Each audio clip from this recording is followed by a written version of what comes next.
Hey people, what's going on? How y'all doing today? Peace and ghetto heat. So I'm going to be reading excerpts from Essence bestseller Convict's Candy, a Ghetto Heat production. Yeah, folks, you got so excited when I read Ghetto Heat, I decided let's do some more with Convict's Candy. So I'm going to read some actually excerpts from the beginning of the book, okay? This is one of my top sellers at Ghetto Heat, Essence bestseller, Convict's Candy. It's doing really well. What can I say about this book? Well, it has been featured in a lot of magazines. It was also part of Wendy Williams' book club pick when she was on the Wendy Williams Experience. And it's doing really well. A wonderful book, a book that deals with HIV and AIDS transmissions in federal prison and how it relates to society when these down low guys who are having sex with gay men are actually having sex with their girlfriends and wives. A very important book to read, Convict's Candy, Convict's Candy, Convict's Candy. So I'm going to read the synopsis and then I'm going to just start with the excerpts, okay? All right, Convict's Candy. Okay, so it starts with nothing sweeter than candy. Ever wonder if the man in your life who's been incarcerated turned to another man with an alternative lifestyle for comfort?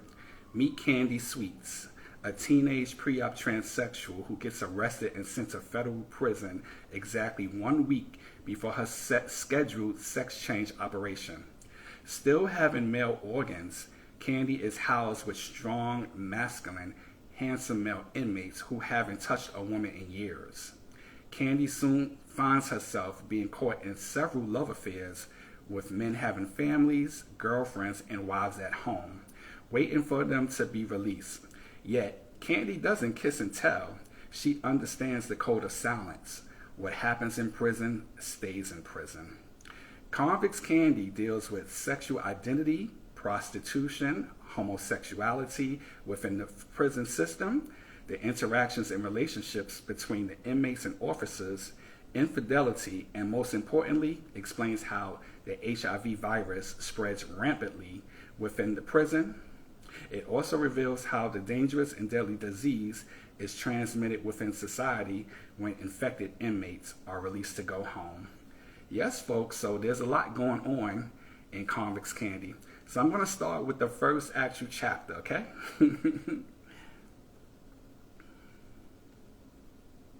Okay, so the first chapter is Judgment Day. So in this particular scene, about this book, it goes back and forth. It has flashbacks, and you see the difference when you actually open up the Ghetto Heat production of Convict's Candy. It's different print type fonts, different fonts to let you know what is present day and what is the flashback. So right now, we're in a flashback, okay? I'm sorry, we're in present day. Candy is actually in court, okay? So it starts with April 1st, 2005. Your Honor, I ask that my client's motion be granted on the sole issues therefore that have been raised during the evidentiary hearing, said the young and handsome attorney who's representing the strikingly beautiful damsel in distress. There she was, looking good as ever. The brightness of her smile shone like the luminous sun after the shower of April's rain. Candy Sweets, a tall, shapely, gorgeous, young femme fatale with features so unique that one wouldn't or couldn't imagine that this lovely vixen would be standing in front of a judge pleading for her freedom.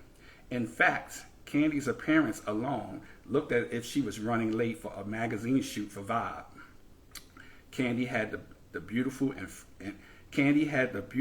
figured to be America's next top model, but the evil stares that lurk behind the glasses of Judge Alan Kaczynski, it didn't seem as if she had to be auditioning for Tyra Banks' new television show this season or the next. As the judge leaned over his desk, studying the motion, Candy impatiently waited for his decision. She knew that she was fighting a hard battle, yet Candy had faith in her lawyer. Well, not exactly her lawyer, but Candy had faith in Tom. It was he who had his old law school buddy, Patrick Nelson, return a favor by representing her, although Candy felt that if he was there, he could have represented Candy to the fullest. But the fact of that matter is, Tom couldn't. His license to practice law was revoked 18 months ago for adding and abetting a high-profile politician figure in a big embezzlement case out in Philadelphia, Pennsylvania. "What's he waiting for?" Candy asked as she whispered to Patrick, who seemed to be just as impatient. "I don't know, but that's a good sign. The longer he takes, the better," answered the attorney. At that moment, the judge took off his glasses, placed the motion down onto his desk, leaned back in his seat, took a deep breath, and immediately delivered his ruling. As Judge Kozinski expressed his words, the whole courtroom scene became surreal to Candy. "In the instant matter of Candy Sweets, case number 0080104, I hereby deny the motion pursuant to Rule 60B because of the fact that this issue shouldn't have been brought before the court on the previous 2255 motion. I also agree with the government that the Rule 60B is just another attempt at filing a habeas corpus in disguise. For this reason, fourth motion denied." "What?" Candy yelled shockingly as she looked at Patrick with hatred and scornfulness. "Motherfucker, you told me that I was getting out. What the fuck is this shit?" "Calm down, Miss Sweets. I never guaranteed that we'd win. I just told you I'd come in here and do my best. Now, whatever you and Tom discuss, that's between the both of you. I'm just doing an old friend a favor." "A favor? Motherfucker, how you doing me a favor? Bitch, you sold me out," Candy spat as she reached for the young attorney, who now appeared to be frightened. As Candy lunged at Patrick, he fell back and lost his balance before landing on the floor. She then attempted to strike him, but was interrupted by the chokehold from the U.S. Marshal, who now was restraining Candy in handcuffs. "Fuck you, you no good ass motherfucker. You a lying white Jew bitch. I hope you rot in hell," Candy shouted while being led out to the courtroom in handcuffs and into the small holding cell. She was going through a lot of stress lately, mostly because of the medication she was taking. The pills she habitually taken sometimes had a strange effect on her, in which Candy's actions were strongly dictated by her emotions. After being placed in the holding cell, the marshals agreed to take off the handcuffs only if she calmed down. "Now, you sure you're not going to act up?" asked the marshal as he removed the handcuffs from Candy. "Yes, I'm sure," Candy answered embarrassedly. She became ashamed of the way that she had acted out of anger. It was rare for Candy to display this type of behavior, for she was always carried and conducted herself like a true diva. If Ray was around, Candy wouldn't have been acting out of character. Thoughts of him made her heart skip a beat, as Candy hadn't heard from Ray in a week. Shit, Ray probably somewhere shacked up with his dumbass baby mama. Fat bitch don't even know what's up with her man, Candy murmured as she fixed her clothes. She also thought about Trigger, the new rap sensation, who had been nominated at the BET Awards for Best New Solo Artist. Damn, I done called this nigga for about a week straight, and Trigger still hasn't done what I asked him to do. I think it's time for me to go into silly hoe mode and extort his ass, Candy thought to herself. As she sat down and thought about the men she dealt with in her life, Candy began to smile. Some she loved, some Candy cared for, and others she simply played with, just to pass the time. Soon after, Candy got up, looked around, walked over to the mirror alongside the sink. She gazed long and hard at the blurred reflection that stared back at her. Candy then smiled and cried simultaneously. Even though she loved herself immensely, Candy still loved and missed little Andy. Always did, always will. Her mind drifted back to the past, thinking of what Andy and the vicious hand that life had dealt him. Okay, so that was the first chapter, Judgment Day. So now we're going into the flashback. 1997. Candy Girl. Okay? Candy Girl, you are my world. Ralph Tresvant's high-pitched voice had filled the entire room as the young girls had danced to the classic New Edition song that played on Hot 97.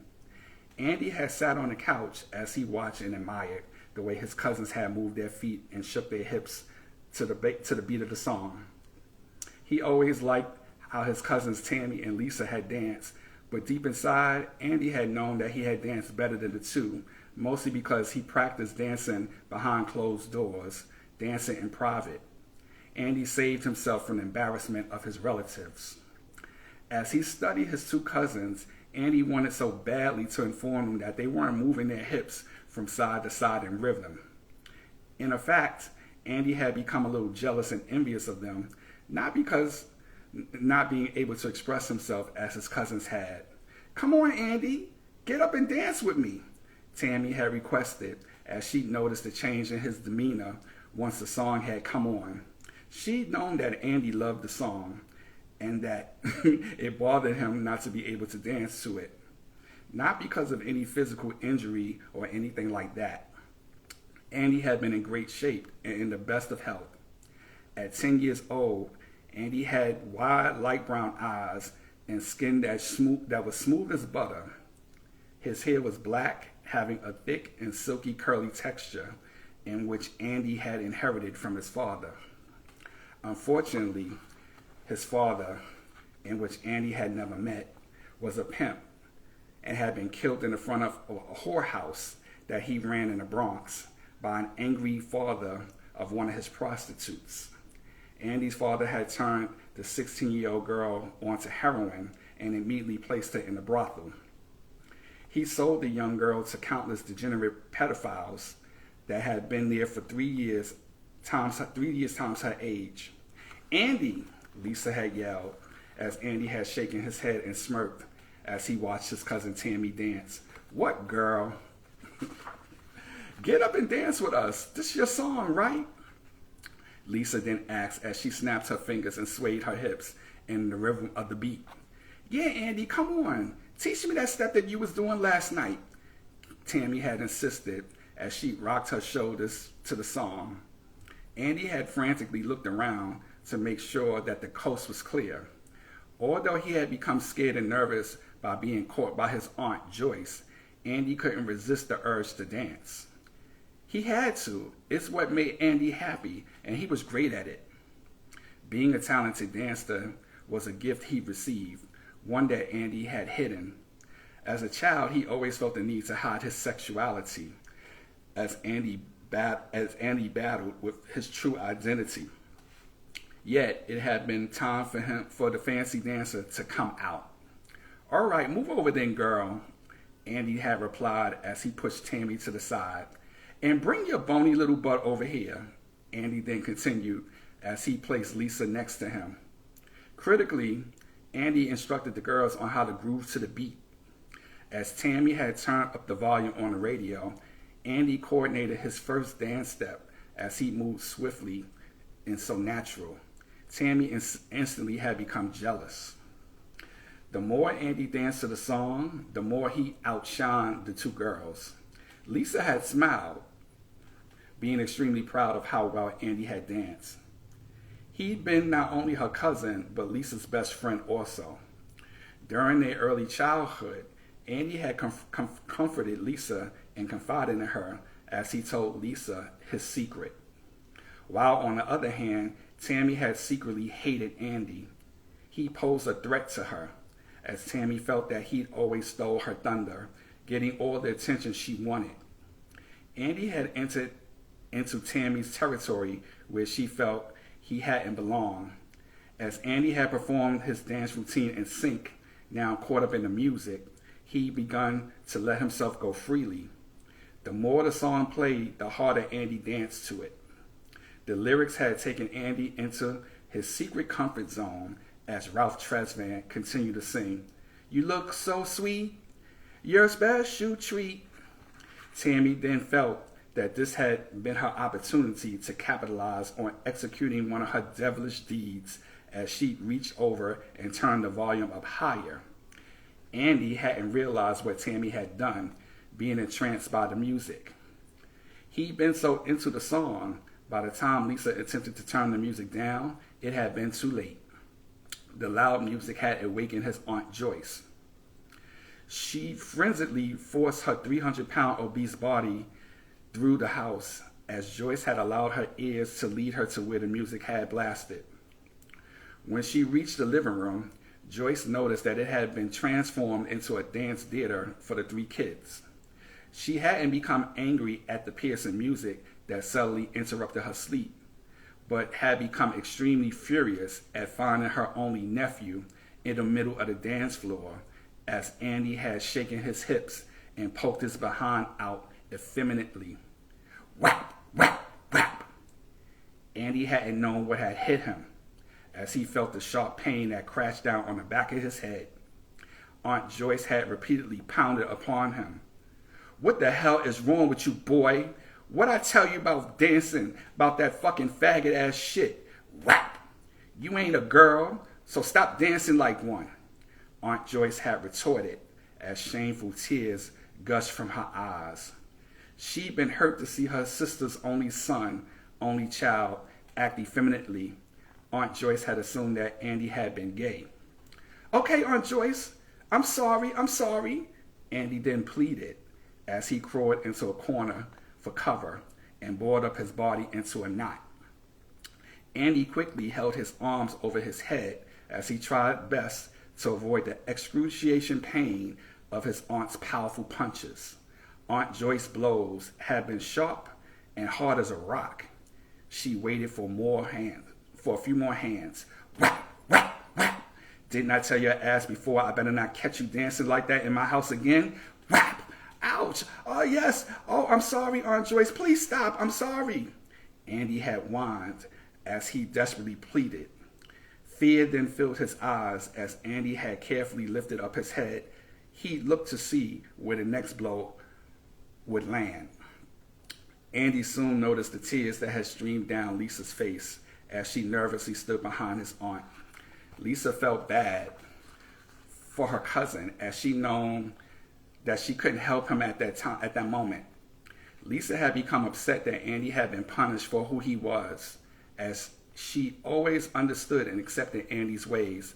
Boy, I swear for God, if I ever catch your ass in here dancing and acting like a little fucking ass faggot again, I swear for the life of me, I'ma kill your ass. And if I don't, I damn sure gonna try. You hear me? Joyce had blurted out as she gasped for air in between sentences. Yes, Aunt Joyce, it won't happen again. Andy had squealed as he hoped that she would stop attacking him. As he continued his arms over his head, protecting himself from his aunt's agonizing strikes, Andy's watery dough-shaped eyes peeked through the cracks of his human shield as he found his cousin Tammy standing behind her mother, sneering sneakily. She grinned as Tammy felt the joys of succeeding in her evil act. Immediately, Andy had known that he'd been deceived by Tammy. She'd always found some awful way to harm him. Tammy hated that her friends had loved playing with Andy. Even as a young girl growing up, Tammy had always resented Andy for his girlish ways and getting the most attention. Okay, so now we're going to go into the present day, because remember, it's a flashback from time to time within the book Convict'S Candy. Okay, Candy came back to reality after the marshal tapped on the bars of the prison cell with his keys, instantly getting her attention. Sweets, yo, Sweets, said the marshal as he noticed the tall, shapely individual standing there dazed, looking in the mirror in a deep trance. The tailored cream Roberto Cavalli pantsuit fitted Candy well, revealing her well-toned body. The marshal couldn't believe his sights, as he literally had to hold back the lust for Candy. Oh, I'm so sorry. What is it, Marshal? Candy asked as she quickly turned around, wiping her big, beautiful brown eyes. Just came back to let you know that the wagon's going to be running late, so make yourself as comfortable as you can. Here is the best I can do for you while you wait, he said, as the marshal handed her 2 brown two brown bag lunches through the cell bars. What's this? Candy inquired as she opened the bag and stuck her face inside, smelling the awful odor of the old bologna and cheese sandwiches. That's what we officers call comfort food, he answered with a sarcastic grin on his face. Candy sat on the bench without any emotion as the marshal stood there, hoping that she caught on to his joke. You know why it's called that? No, Candy snapped. Well, I'm going to tell you anyway, since I'm in the mood for a little joke, the correctional officer continued with his grin. Well, we figured that once you take a bite of that government bologna and cheese, when you finally get released from prison, you will always want another one. So what do? You come back to jail to get one more comfort. Now, you just learned your first lesson, Prison Comfort Food 101. But don't tell anyone you got it from me, okay, doll baby? The marshal replied as he walked off laughing. Dumb motherfucker, Candy thought as she looked around the holding cell, reading the names scribbled on the walls, despising the filth that encircled her. How the fuck am I going to get my ass out of this mess? Damn. I'm calling Dwayne the first chance I get. I know he'll try and pull some strings. I have to call Dr. Peters to let her know that I won't be making it to my appointment anytime soon. Fuck. She probably thinks that I'm bullshitting. Shit, it's not like I don't have the money or I'm afraid. I need her services more than Dr. Peters could ever imagine, Candy rationalized. After she finished thinking about her task, Candy sat back, being completely surrounded by silence, reflecting back to the past, thinking about the young Andy.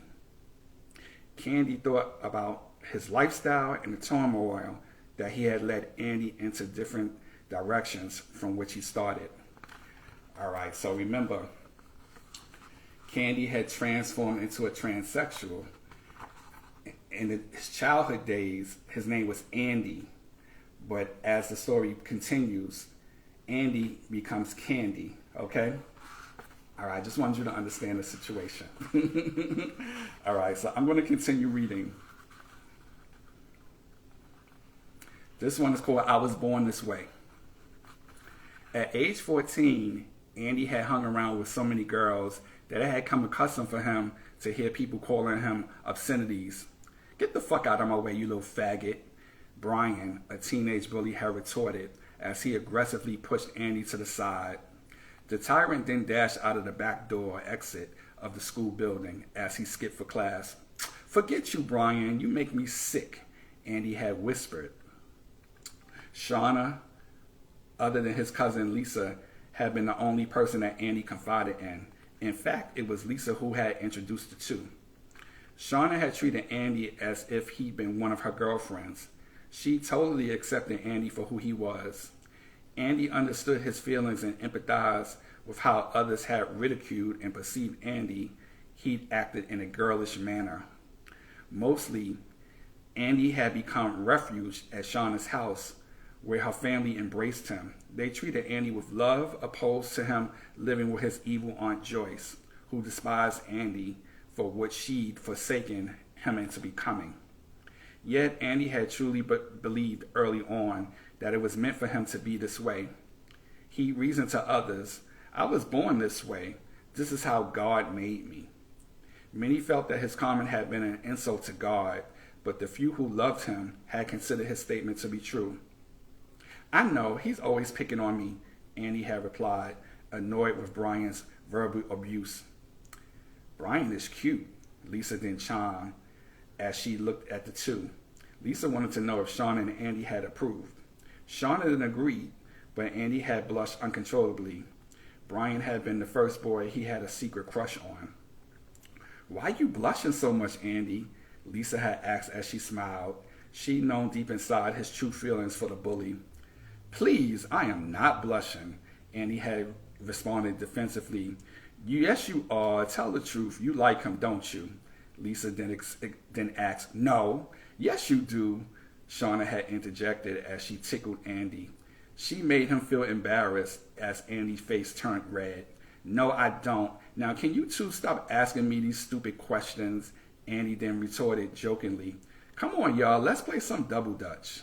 Lisa then cheered, "How we going to play double dutch without a jump rope?" Shauna had replied condescendingly in a teasing manner, "Well, we'll play with my sister, Tammy. She'll let us jump with her friends." Lisa then answered while pointing at Tammy.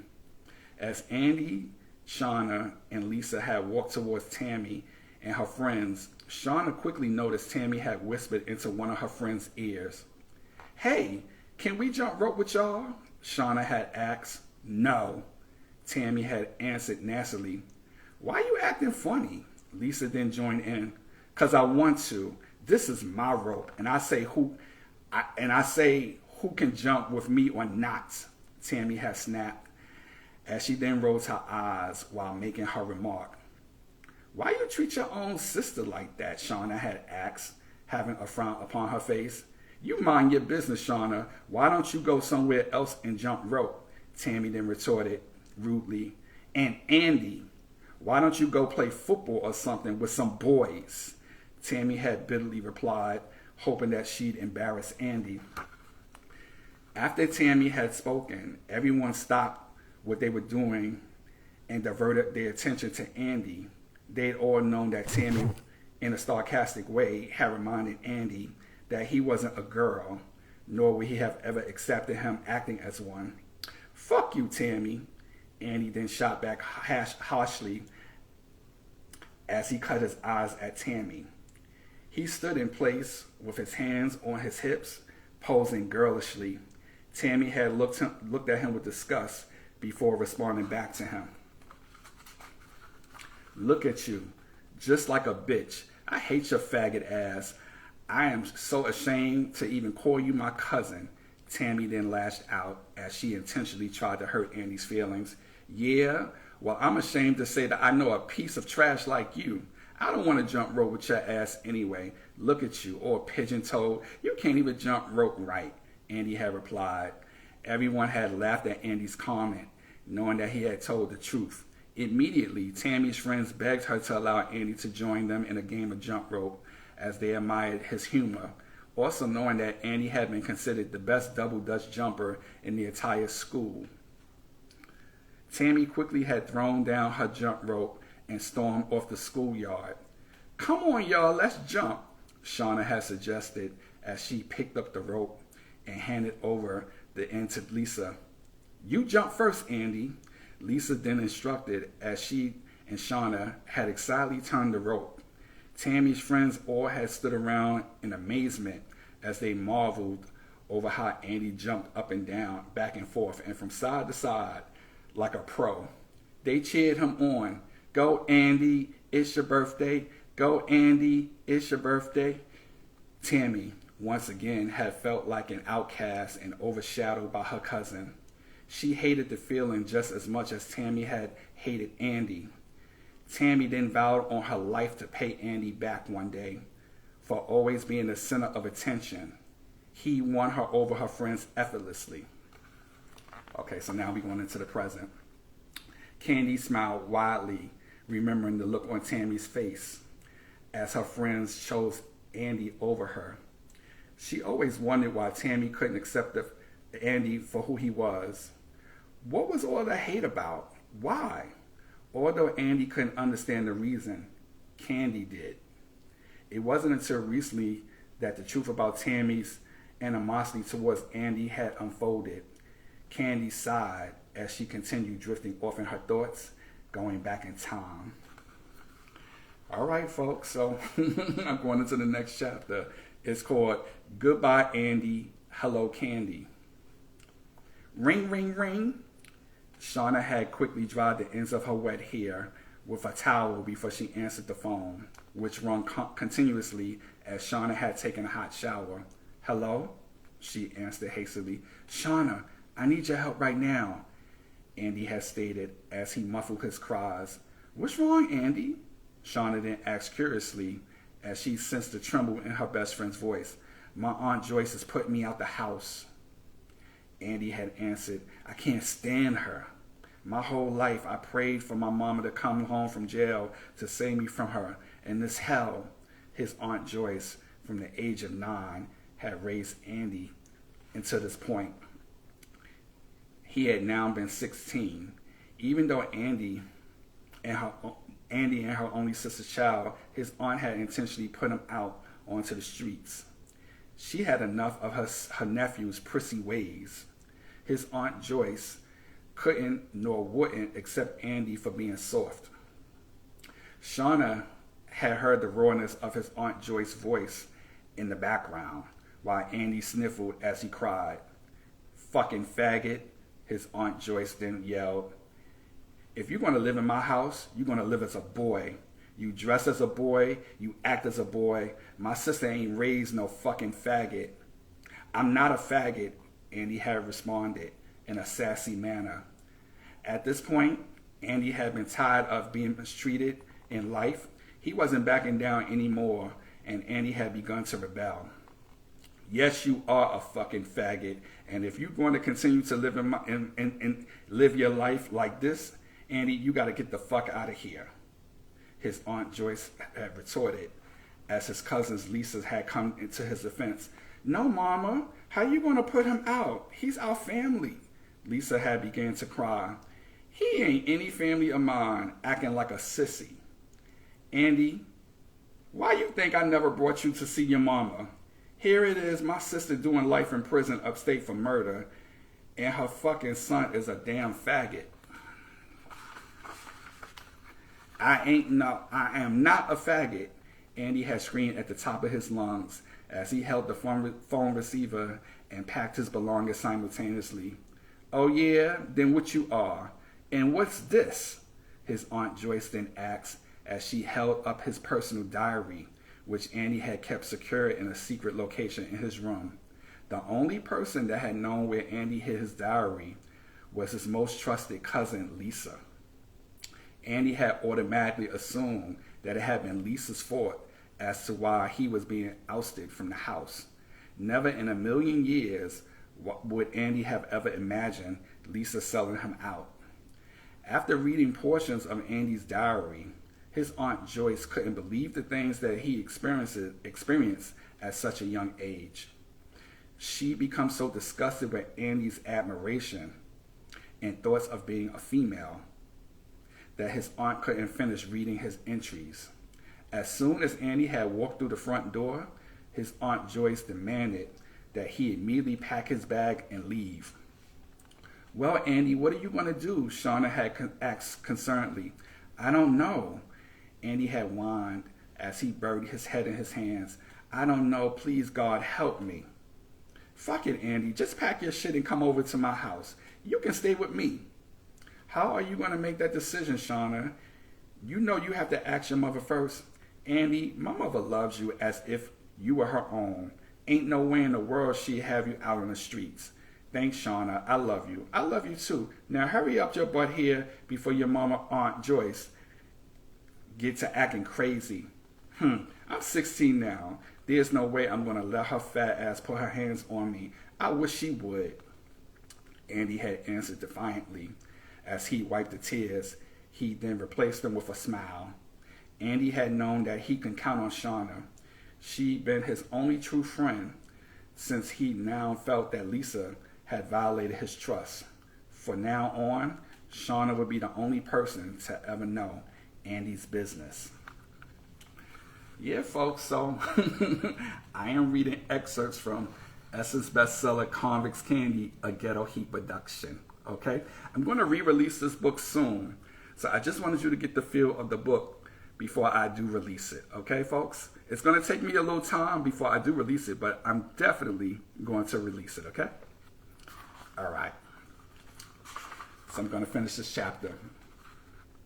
Within the first weeks of living with Shonda, Andy instantly had become a part of the family. This had been because the family had always desired a loving family who totally accepted him. Also, Andy had converted into the sister that Shauna had always dreamed of having. Now that it had been 4 people that occupied the 3-bedroom apartment in Crown Heights, Brooklyn, Shauna had shared her bedroom with Andy. Her mother and brother Terry had their own. Shauna's mother had given Andy the freedom that he always wanted and needed. And with that, Andy had begun becoming the female that he always desired. He started with wearing some of Shauna's clothes, as Andy had put perms in his hair and had styled it like a female. Andy always had naturally long and curly hair, so after having his hair processed, he flaunted his beautiful mane flamboyantly. Andy made girls with shorter coifs jealous. Also, Andy had become to develop feminine features. At age 16, Andy had been on estrogen. Addictively, he'd taken the hormone medication religiously. Oftentimes, Andy had gone through withdrawal if he hadn't been able to obtain the pills. As the hormone pills had taken effect, Andy then developed ample-sized breasts and a large plump behind, but his true desires to become a woman had torn down inside. Still being equipped with a large, flaccid 10-inch penis that Andy had even seen every time he removed his clothing, had Andy felt devastated. He hated the mere sight of his sex organs. Andy despised them so much that he closed his eyes whenever he changed his outfits or taken a shower. In addition, the medication had heightened Andy's depression. Bipolar mood swings often had made him glum, which caused Andy to exclude himself from the rest of the world. Andy now had found himself digging deep into the transgender community as he sought pertinent information from publications like Out, Transgender Tapestry, and Blade, magazines being geared towards individuals with or ones who considered having alternative lifestyles. Without being his favorite, Andy had often buried his head into the magazine in which certain articles helped him towards becoming out of the closet. Those articles had given Andy the courage and strength to explore life as a female without fear and rejection. Real life stories from others had helped Andy to deal with the hurt and disappointment, knowing that their family members had also disowned them for having an alternative lifestyle. This had made Andy understand others' points of views that related to his personal life, especially on how to deal with rejecting relatives like Aunt Joyce. As Andy had continued to read the many articles and case studies, he educated himself on sexuality and had become knowledgeable about who he was and what direction he had headed into in regards to living his life as a female. The articles had also explained to Andy the reasons why he had various sporadic mood swings shortly after taking hormone pills, in which Andy had extremely depended upon. Excuse me. Although the estrogen had worked well, the time factor had become a stressful process. Andy needed the pills to work faster. He became so obsessed with becoming a woman that Andy had become frustrated that his body hadn't taken on the female traits instantly. Andy had desired fast results, take the pills, go to sleep, and wake up a full-blown woman overnight. But the reality was that it had taken at least 6 months for him to see any real developments in body change. Yet the pills had eliminated his erection, which was a relief. Although Andy's penis and testicles was still attached, the suppression of his erections temporarily comforted him for the time being. Andy had wanted no parts of being a male, not in this life or the next. In addition to learning about the medication, the side effects, and its long-term goals, Andy had learned that by taking the hormones along with applying cosmetic makeup to emulate a female, that he'd been categorized as a pre-op transsexual. Even though Andy had desired becoming considered a woman, he felt better being called a transsexual or referred to as transgender, opposed to being referred to as a man or being called a fag or a homo. Andy's classification as pre-op transsexual was due to him going through the sexual transition to becoming a woman, not having the sex change operation. He definitely wasn't a homosexual, in which Andy considered himself a male, nor had any desires to have man-to-man sex. Okay, so you're learning about Andy transforming into candy. All right, so folks, I hope you enjoyed me reading excerpts of Essence bestseller Convict'S Candy. For more information about Convict'S Candy, a Ghetto Heat production, please contact me, DM me. You can always hit me up and just find out more information, okay, about Convict'S Candy. Because, again, I am going to re-release this book. I have gotten so many requests. So many people have contacted me about when am I going to re-release this book, okay? I even had a girl contact me on Messenger at 3 o'clock in the morning saying she can't find Convict'S Candy anywhere and she needs it. So I just wanted to read a few excerpts of the book so you get the feeling. You will learn more about this story, and this is a true story. This is a real story, Convict'S Candy. You see the book cover? That's actually Paris Gotti on the cover, okay? Another transgender, okay? That person was born a male. Just wanted you to see. You see how beautiful this person is, okay? So yeah, check me out. I'll let you know when the book is going to be released, okay? And thank you for stopping by and hearing me read more excerpts of Convict'S Candy, folks, all right? Thanks again, folks. And you know, I love when you stop by at Hicks and Hotness. All right, folks, have an amazing day, okay? Be blessed and enjoy the weather. It's getting nice. Spring is coming, all right, folks? Take care, be blessed. Peace and ghetto heat.